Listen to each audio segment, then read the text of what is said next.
तो चलिए क्लास शुरू करते हैं और आज के क्लास में हम लोग पढ़ने वाले हैं एन एपिटॉफ और इस चैप्टर के जो महत्वपूर्ण ऑब्जेक्टिव क्वेश्चंस हैं इसे सोल्व करेंगे। इससे पहले हम लोगों ने sweetest love I do not go, song of myself, now the leaves are falling fast, ode to autumn, इन सभी चैप्टर्स के जो महत्वपूर्ण ऑब्जेक्टिव क्वेश्चंस हैं इसे सोल्व किया है। अगर आपने नहीं पढ़ा है तो चले जाएं इंग्लिश यात्रा 2.0 चैनल पे और प्लेलिस्ट में सारे वीडियोज अवेलेबल हैं, वहां से तैयारी करें, जमकर तैयारी करें क्योंकि एग्जाम का समय नजदीक है तो आपको तैयारी करनी ही है। तो चलिए फिलहाल हम लोग चलते हैं इस चैप्टर के महत्वपूर्ण ऑब्जेक्टिव क्वेश्चंस की तरफ।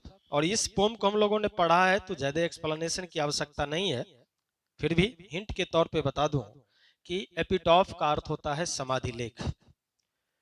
वाल्टर डेलामेयर उस लेडी के विषय में लिखते हैं जिनसे वे बहुत ही मोहब्बत करते हैं और वे बताते हैं कि the most beautiful lady of west country, यानी वेस्ट कंट्री में यह सबसे खूबसूरत महिला थी। और उनके समाधि पर पहुंच करके उन्हें फूल माला चढ़ाते हैं और कहते हैं कि जब तक मैं हूं, जीवित हूं, तब तक तो मैं इसे याद करता हूं, लेकिन मेरे मरने के बाद इसे कौन याद करेगा। तो इस तरह की यह कविता उन्होंने कंपोज किया है। तो उसी के आधार पर जो महत्वपूर्ण ऑब्जेक्टिव क्वेश्चंस हैं इसे सोल्व करते हैं। पहला क्वेश्चन आपके सामने ये रहा, हु रोट एन एपिटॉफ।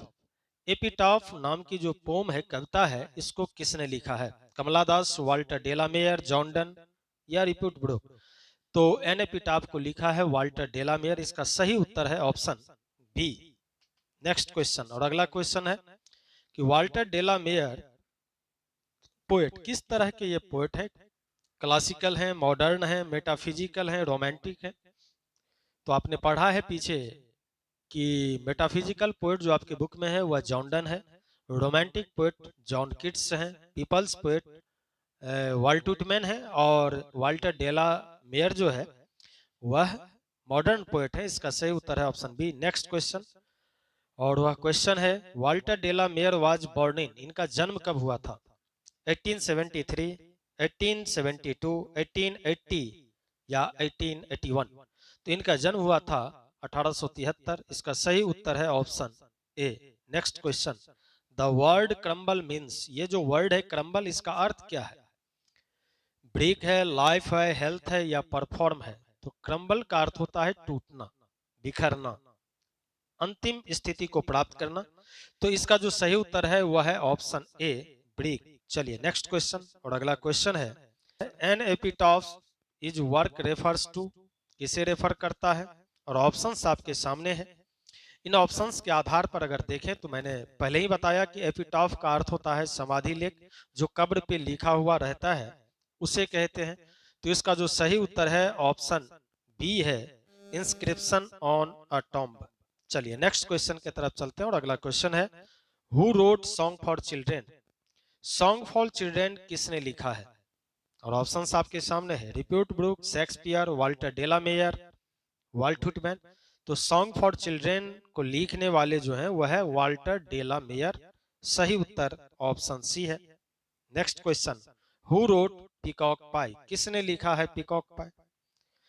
तो Rupert Brooke, Shakespeare, Walter de la Mare या वाल्ट विटमैन। इसका भी जो सही उत्तर है वह है ऑप्शन सी, वाल्टर डेलामेयर ने ही लिखे हैं। तो सॉन्ग फॉर चिल्ड्रेन, पीकॉक पाई, ये दोनों ही इंपॉर्टेंट है। इसको किसने लिखा है ये अक्सर पूछता है, तो आप याद रखें इस क्वेश्चंस को। चलिए नेक्स्ट क्वेश्चन की तरफ चलते हैं और अगला क्वेश्चन है here lies a most beautiful lady, I think she was the most beautiful lady that ever was in the west country when I crumble, who will remember this lady of the west country. यह जो पंक्ति है, यह पंक्ति कहां से लिया गया है? सॉन्ग ऑफ सन्नेट से, एन एपिटॉफ से, now the leaves are falling fast से, या sweetest love I do not go से। तो यह पंक्ति एन एपिटॉफ से लिया गया है और इस पंक्ति को कंपोज करने वाले जो हैं वह है वाल्टर डेलामेयर। सही उत्तर इसका ऑप्शन बी है। चलिए इसके अतिरिक्त आपको स्क्रीन पे कुछ पॉइंट्स इंडिकेट किए गए हैं, इसे भी याद रखना है।